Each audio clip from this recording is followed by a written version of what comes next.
নমস্কার শ্রোতা বন্ধুরা, আমি মধুস্নাতা। আমার গল্পের গ্রামোফোন চ্যানেলের আরও একটি পর্বে আপনাদের সকলকে স্বাগত জানাচ্ছি। আজ গল্পের গ্রামোফোন চ্যানেলের নিবেদন বিভূতিভূষণ বন্দ্যোপাধ্যায়ের লেখা গল্প পৈতৃক ভিটা। গল্পটি শুনতে থাকুন। আপনাদের যদি আমার পাঠ করা এই গল্পটি ভালো লাগে তাহলে অবশ্যই আপনারা আমার এই চ্যানেলটিকে লাইক, শেয়ার এবং সাবস্ক্রাইব করে নেবেন। শুরু করছি আজকের গল্প পাঠ। মধুমতি নদীর ওপরেই সেকালের প্রকাণ্ড কোঠাবাড়িটা। রাধামোহন নদীর দিকের বারান্দাতে বসে একটা বই হাতে নিয়ে পড়বার চেষ্টা করলো বটে, কিন্তু বইয়ে মন বসাতে পারলে না। কেমন সুন্দর ছোট্ট গ্রাম্য নদীটি, ওপারে বাঁশবন, আমবন বহুকালের। ফলের বাগান যেন প্রাচীন অরণ্যে পরিণত হয়েছে। একা এত বড় বাড়িতে থাকতে বেশ লাগে, খুব নির্জন। পড়াশোনা করবার পক্ষে কিংবা লেখাটেখার পক্ষে বেশ জায়গাটি।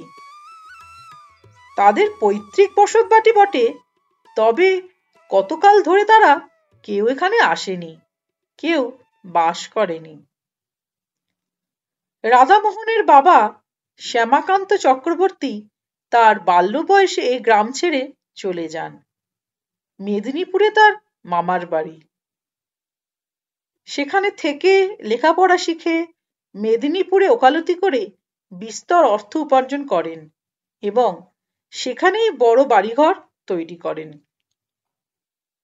স্বগ্রামে যে একেবারে আসেননি তা নয়, তবে সে দু একবারের জন্যে, এসে বেশি দিন থাকেনও নি। অত বড় পসরওয়ালা উকিল থাকলে তার চলতো না। গ্রামের বাড়িতে জ্ঞাতি ভাইরা এতদিন ছিল, তারা সম্প্রতি এখান থেকে উঠে গিয়ে অন্যত্র বাস করছে, কারণ গ্রামে বসে থাকলে আর সংসার চলবার কোনো উপায় হয় না। যা কিছু জমি জমা আছে, না দেখলে থাকে না। বাড়িটারও একটা ব্যবস্থা করতে হয়, নইলে বাড়িঘর সব নষ্ট হয়ে যাবে। রাধামোহন নিজে গত বৎসর ওকালতি পাশ করে পরলোকগত পিতৃদেবের পসারে বসেছে। এবার দেশের চিঠি পেয়ে পুজোর ছুটিতে একাই গ্রামে এসেছে বাড়িঘর এবং জায়গা জমির একটা বিলি ব্যবস্থা করতে। পাশের বাড়ি বৃদ্ধ ভৈরব বাড়ুজ্যে দুদিন খুব দেখাশোনা করছেন।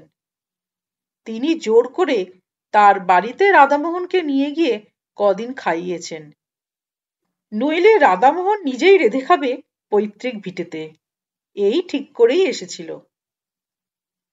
ভৈরব বাড়ুজ্যের বড় ছেলে কেষ্ট এসে বললে, দাদা চা খাবে না শুন? তুই নিয়ে আয় এখানে কেষ্ট, বেশ লাগছে সন্ধেবেলাটা নদীর ধারে। আনবো? সেই ভালো, যা। গ্রামের সবাই অবশ্যই আত্মীয়তা করেছে, ভালোবেসেছে। বৃদ্ধ লোকেরা বলেছে, আহা, তুমি শ্যামাকান্ত তার ছেলে, কেন হাত পুড়িয়ে রেঁধে খেতে যাবে? আমরা তো মরিনি এখনো, এসো আমাদের বাড়ি। রাধামোহন সকলের কাছেই কৃতজ্ঞ। কেষ্ট চা দিয়ে কিছুক্ষণ গল্প করে চলে গেল। তারপর রাধামোহন আবার একলা। অন্ধকার রাত্রি, মধুমতির জলে তারা ভরা আকাশের ছায়া পড়েছে। রাধামোহন বসে বসে ভাবছে, এই এত বড় বাড়িটা তার ঠাকুরদাদা তৈরি করেছিলেন কেন এখানে? সেকালের পুলিশের দারোগা ছিলেন তিনি। অনেক পয়সা রোজগার করেছেন বটে, কিন্তু বৈষয়িক বুদ্ধি ছিল না সেকালের লোকের। এই বন জঙ্গলে ভরা গ্রামে কেউ পয়সা খরচ করে বাড়ি করে? কি কাজে আসছে এখন? আচ্ছা, সুরকির কলওয়ালারা বাড়িটা নেয়? তাহলে পুরনো ইটের দরে বাড়িটা বিক্রি করা যায়। খুট করে কিসের শব্দ শোনা গেল। রাধামোহন দেখলেই একটি 10-11 বছরের টুকটুকে ফর্সা মেয়ে ঘরের দাওয়ার আড়াল থেকে উঁকি মারছে। ঘরের মধ্যে হ্যারিকেন জ্বলছে, বারান্দাতে সামান্য আলো এসে পড়েছে, সুতরাং একেবারে অন্ধকারে সে বসে নেই। ভৈরব বাড়ুজ্যে একবার ছেলে পাঠায়, একবার মেয়ে পাঠায়। লোকটা খুব যত্ন করছে বটে। ও বললে, কি খুকি, ভাত হয়েছে বুঝি? একটু পরে মেয়েটি সংকোচের সঙ্গে বাইরে এসে দাঁড়ায়। রাধামোহন বললে, তোমার নাম কি? লক্ষ্মী। বেশ নাম, পড়ো? উহু। গান জানো? উহু। রাধামোহন হেসে বললে, তবে তো মুশকিল দেখছি। বিয়ের বাজারে তুমি যে বিপদে পড়বে। রান্না? বালিকা ঘাড় নেড়ে জানায় সে জানে। ওই একটা ভালো গুণ রয়েছে তোমার। কি কি রান্না জানো? সব। সব? বাহ, বেশ খুকি তুমি। বসো। বালিকা সলজ্জভাবে ঘাড় নেড়ে বললে, না, বসবো না। কেন, কাজ আছে? না। তবে বসো। না, আমি যাই, তুমি খেয়ে এসো। যাচ্ছি। ভাত হয়েছে? তোমার খুব খিদে পেয়েছে না? যাও, খেয়ে এসো। রাধামোহন কি একটা বলতে গিয়ে পেছন ফিরে দেখলে খুকি কখন চলে গিয়েছে। সে একটু পরে বাড়ুজ্যে বাড়ি খেতে গেল। ভৈরব বাড়ুজ্যে বললেন, এসো বাবাজি এসো, রান্না হয়ে এলো প্রায়। রাধামোহন বললে, হ্যাঁ, আপনার মেয়ে ডাকতে গিয়েছিল যে। খাওয়া দাওয়া করে রাধামোহন চলে এলো। একা নির্জন বাড়িতে তার বেশ লাগে। তার পূজ্যপাদ পিতৃপুরুষেরা যেন অদৃশ্য চরণে এখানে বিচরণ করেন। এই বাড়িতে তার পিতামহ বাল্যকালে খেলে বেরিয়েছেন। তার পিতামহী নববধূরূপে প্রথম এসে দুধে আলতায় পা রেখে দাঁড়িয়েছেন এ বাড়ির প্রাঙ্গণে। আজ তারা বিদেশে গিয়ে বড় বাড়ি ফেদে বাস করছে, দেশকে ভুলেছে। গভীর রাত্রে ঘুমের ঘোরে সব পূর্বপুরুষরা যেন এসে অনুযোগ করেন, কেন আমাদের ছেড়ে চলে গেলে? কি করেছিলাম আমরা? পরদিন সকালে উঠে সে নিজের জমি জমা নিয়ে ব্যস্ত রইল। সারাদিন কাটল সেভাবে। রাত্রে বারান্দাতে বসেছে। আবার সেই খুকিটি এসে দরজার আড়ালে দাঁড়ালো। প্রথমটা রাধামোহন টের পায়নি। বড় লাজুক মেয়ে, নিঃশব্দ চরণে কখন এসে যে দাঁড়ায়। রাধামোহন বললেন, খুকি, হুঁ, ভাত হয়েছে নাকি? আজ দেরি হবে, মাংস রান্না হচ্ছে তোমার জন্যে। সত্যি? তবে তো আজ ফিস্টের ব্যবস্থা। ও, তুমি বুঝি ফিস্ট বুঝতে পারলে না? ভোজ যাকে বলে, কি বলো? খুকি হেসে চুপ করে রইল। বেশ মেয়েটি, বেশি কথা বলে না, শান্ত সলজ্জ ব্যবহার। রাধামোহন বললে, তোমার মামার বাড়ি কোথায় খুকি? ভুলে গিয়েছি। ভুলে গিয়েছি কি রকম? সেখানে যাও না? খুকি ঘাড় নেড়ে বললে, না। রাধামোহনের হাসি পেলে খুকির কথায়। বেশ নিঃসংকোচ ভাব ওর। খুকি আবার বললে, তুমি তুমি একা এসেছো কেন? রাধামোহন হাসতে হাসতে বললে, কেন বলো তো? বউ-ঝিদের নিয়ে এসো, এত বড় বাড়ি পড়ে আছে, আমোদ করুক। তোমার তাই ইচ্ছে খুকি? খুব। আমি তো তাই চাই। কেন? কতকাল এই বাড়ি এমনিই পড়ে আছে না, কেউ পিদিম দেয় না। এ কথাটা ওর মুখে শুনে রাধামোহনের আশ্চর্য লাগলো। এতটুকু মেয়ের মুখে এমন কথা, পাকা গিন্নির মতো। ও কৌতুকের সঙ্গে বললে, তোমার তাতে খারাপ লাগে নাকি খুকি? বাহ, লাগে না? তোমরা সবাই এসো, বাড়িতে শাঁখ বাজুক, সন্ধ্যের পিদিম দেওয়া হোক। কথা শেষ করে সে ব্যস্তভাবে বললে, তোমার খুব খিদে পেয়েছে না? বড্ড রাত হয়ে গেল। না না, এমন আর বেশি রাত কি? তোমার আবার সকালে খাওয়া অভ্যেস। তুমি কি করে জানলে খুকি? অস্ফুট হাসির সুর মাত্র শোনা গেল, কোনো উত্তর এলো না। একটু পরে মাথা দুলিয়ে দুলিয়ে খুকি বললে, ভালো লাগে, বড্ড ভালো লাগে। রাধামোহন ওর দিকে চেয়ে বললে, কি ভালো লাগে খুকি? এই তুমি আজ এসেছো, কেউ তো কখনো আসে না এ বাড়িতে। তুমি যাও, মাংস রান্না হয়ে গিয়েছে।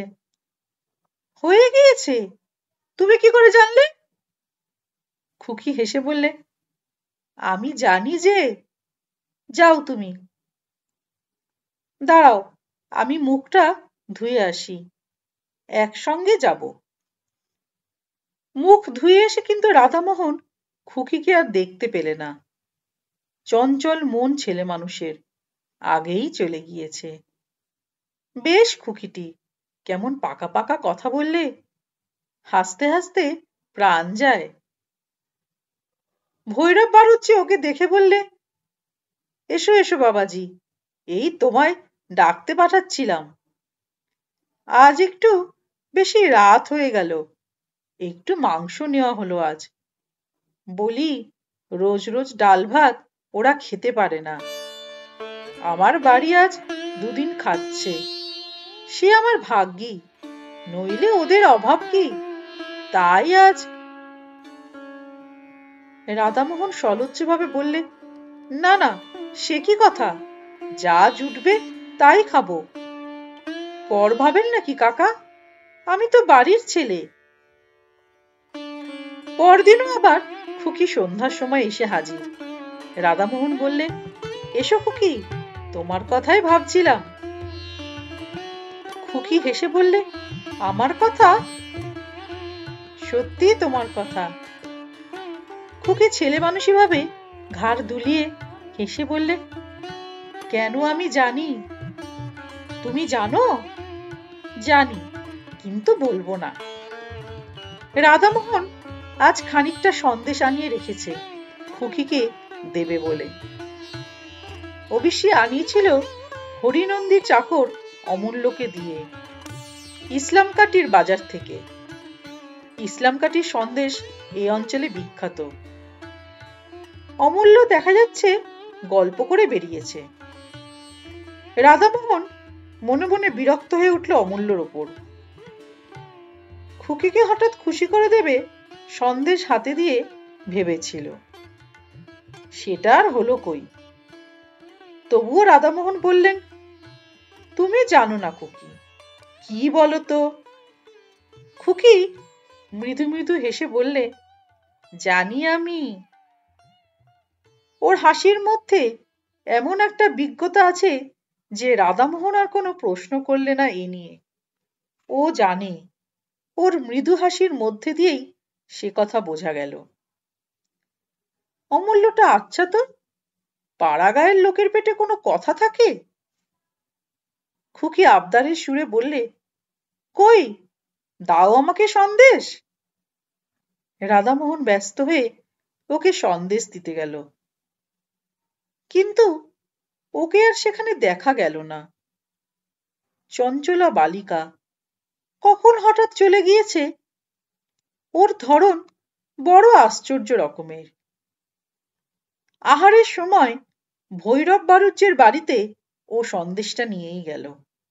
বললে, খুকি বড় লাজুক, তখন চলে এলো, ওকে একটু এই। ভৈরব বাড়ুজ্যে হেসে বললে, খুকি বুঝি তোমার কাছে গিয়েছিল? রোজই যায়, গল্প সল্প করে। তাই নাকি? হ্যাঁ, ও একটু লাজুক বটে, খুব ছেলে মানুষ তো। পরদিন সন্ধ্যায় খুকি আবার নির্দিষ্ট স্থানটিতে এসে দাঁড়ালো বারান্দাতে। রাধামোহন বললে, কাল অমন করে চলে গেলে কেন তুমি? আমি ভারী রাগ করেছিলাম কিন্তু। খুকি হেসে চুপ করে রইল। খেয়েছিলে সন্দেশ? বারে, যখন তুমি বললে, ওই তো আমার খাওয়া হয়ে গেল। পরক্ষণেই সে যেন স্নেহের সুরে বললে, তুমি এই এসেছ, আমার কত ভালো লাগছে। বাড়িতে পিদিম জ্বলছে, একা একা ভালো লাগে। শহরে যাবে? চলো আমার সঙ্গে, চলো। আমার এখানেই ভালো। ওসব আমার ভালো লাগে বুঝি? বাহ, কত টকি ছবি, কত খাবার দাবার। হোক গে, আমার তাতে কি? তুমি আবার আসবে বলো? আসবো নিশ্চয়ই, কেন আসবো না? এতদিন তো আসনি। ভিটেতে সন্ধ্যের সময় পিদিম জ্বলেনি তো। আচ্ছা, আসি আজ। তুমি তো মঙ্গলবারে যাবে। রাধামোহন একটু আশ্চর্য হলো। মঙ্গলবার সে যাবে বলেছিল ভৈরব বাড়ুজ্যেকে। ভৈরব কাল আবার বাড়িতে গল্প করেছেন। তারপর দুদিন রাধামোহন বৈষয়িক কাজে অন্য গ্রামে গিয়ে রইল।